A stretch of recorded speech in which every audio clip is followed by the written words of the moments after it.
In a three-phase star-connected resistive load, the resistance of each phase is 50 ohm, and if one of the resistances is removed and 200-volt supply is given, then the absorbed power will be how much എന്നാണ് ചോദിക്കുന്നത്. So നമുക്ക് ക്വസ്റ്റ്യനിൽ തന്നിരിക്കുന്ന വെച്ചാൽ ഒരു three phase star connected ആയിട്ടുള്ള ഒരു resistive load എന്നാണ് പറഞ്ഞിരിക്കുന്നത്. ഓക്കെ, സോ അതില് ഓരോ റെസിസ്റ്ററിന്റെയും വാല്യൂ, സ്റ്റാർ കണക്റ്റഡ് ആയിട്ടുള്ള റെസിസ്റ്റീവ് വാല്യൂ, സോ എന്താ പറയാ, മൂന്ന് വൈ ഷേപ്പിലുള്ള, ഓക്കെ, മൂന്ന് ബ്രാഞ്ചസ് ഉള്ള ഒരു റെസിസ്റ്റീവ് ലോഡ്. അതില് ഓരോ റെസിസ്റ്റൻസിന്റെയും വാല്യൂ 50 എന്ന് പറഞ്ഞ് തന്നിട്ടുണ്ട്. ഇതില് ഏതെങ്കിലും ഒരു റെസിസ്റ്റൻസ് റിമൂവ് ചെയ്ത് കഴിഞ്ഞാൽ അതിന് അക്രോസ് ഉള്ള പവർ അബ്സോർബ്ഡ് ആണ് ചോദിച്ചിരിക്കുന്നത് 200 വോൾട്ട് കൊടുക്കുമ്പോൾ.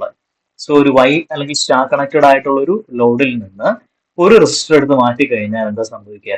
ഒരെണ്ണം മാറ്റി കഴിഞ്ഞാൽ അതിന്റെ ഒരു എന്താ പറയാ ബാലൻസ്ഡ് ഫോം മാറുക അല്ലെ? അങ്ങനെ വരുമ്പോഴത്തേക്കും അത് സംഭവിക്കുന്ന വെച്ചാൽ ഒരു സീരീസ്ലി കണക്റ്റഡ് രണ്ട് റെസിസ്റ്റൻസ് സീരീസ്ലി കണക്റ്റഡ് ആയിട്ടുള്ളതിന് ഇക്വലന്റ് ആയിട്ടായിരിക്കും പിന്നെ ആ ഒരു ലോഡ് ആക്ട് ചെയ്യുന്നത്. ഒരു star connected three phase star connected ആയിട്ടുള്ള ഒരു ലോഡായിട്ടായിരിക്കില്ല പിന്നെ അത് ആക്ട് ചെയ്യുന്നത്. അത് സീരീസ്ലി കണക്റ്റഡ് ആയിട്ട് രണ്ട് റെസിസ്റ്റൻസ് സീരീസ്ലി കണക്റ്റഡ് ആയിട്ടുള്ള ഒരു എന്താ ലോഡായിട്ടായിരിക്കും അത് ആക്ട് ചെയ്യുന്നുണ്ടാവുക. അങ്ങനെ വരുമ്പോൾ 50 ഓമിന്റെ രണ്ട് സീരീസ് റെസിസ്റ്റൻസ് കണക്ട് ചെയ്തിട്ടുള്ള ഒരു എന്താ പറയുക ഒരു സിസ്റ്റം അല്ലെങ്കിൽ ഒരു സർക്യൂട്ട് ആയിട്ടായിരിക്കും അത് ആക്ട് ചെയ്യുക. അതിനക്രോസ് നമ്മൾ 200 വോൾട്ട് വോൾട്ടേജ് കൊടുക്കുമ്പോൾ, സപ്ലൈ കൊടുക്കുമ്പോഴത്തേക്കും അബ്സോർബ് ആവുന്ന പവറാണ് നമ്മൾ കണ്ടെത്തേണ്ടുന്നത്. ഓക്കെ, സോ അങ്ങനെ വരുമ്പോഴത്തേക്കും നമുക്ക് അവിടെ വി വാല്യൂ ഉണ്ട്. പവർ എന്ന് പറയുമ്പോഴത്തേക്ക് എന്താണ്? V I. അതല്ലെങ്കിൽ നമുക്ക് വി സ്ക്വയർ ബൈ ആർ എന്നുള്ള രീതിയിൽ നമുക്ക് കാണാം. ഇതിൽ വി എന്ന് പറയുന്ന വാല്യൂ 200 വോൾട്ട് ആണ് നമുക്ക് തന്നിട്ടുണ്ട്. സോ വി സ്ക്വയർ ഇടുമ്പോൾ 200 സ്ക്വയർ നമുക്ക് ഇടാം. ആൻഡ് ഇതിൽ ആർ എന്ന് പറയുമ്പോഴത്തേക്ക് എന്താ, ആ ഒരു സർക്യൂട്ടിന്റെ ഇക്വാലന്റ് റെസിസ്റ്റൻസ് ആയിരിക്കും നമ്മൾ എടുക്കുന്നുണ്ടാവുക. സോ ഇതില് നമുക്ക് ആ രണ്ട് എന്താ പറയാ ബ്രാഞ്ചസ് മാത്രം, സ്റ്റാർ കണക്ഷന്റെ രണ്ട് ബ്രാഞ്ചസ് മാത്രമേ ഉള്ളൂ. സോ സീരീസ്ലി കണക്റ്റഡ് ആയിട്ടുള്ള രണ്ട് 50 ഓം റെസിസ്റ്റേഴ്സ് ആണ്. അതിന്റെ റെസിസ്റ്റൻസ് വാല്യൂ എന്ന് പറയുമ്പോൾ എന്താണ്? 50 + 50 100.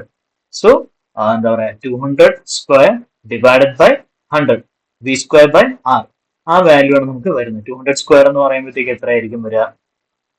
4 × 10⁴ വരും, വിച്ച് ഈസ് ഡിവൈഡഡ് ബൈ 100 അല്ലെ? സോ അങ്ങനെ വരുമ്പോഴത്തേക്ക് 400 വാട്ട് ആയിരിക്കണം നമുക്ക് വരേണ്ടുന്ന ആൻസർ. ശരിയാണോ നമുക്ക് ചെക്ക് ചെയ്യാം. യെസ്, കറക്റ്റ് ആണ്.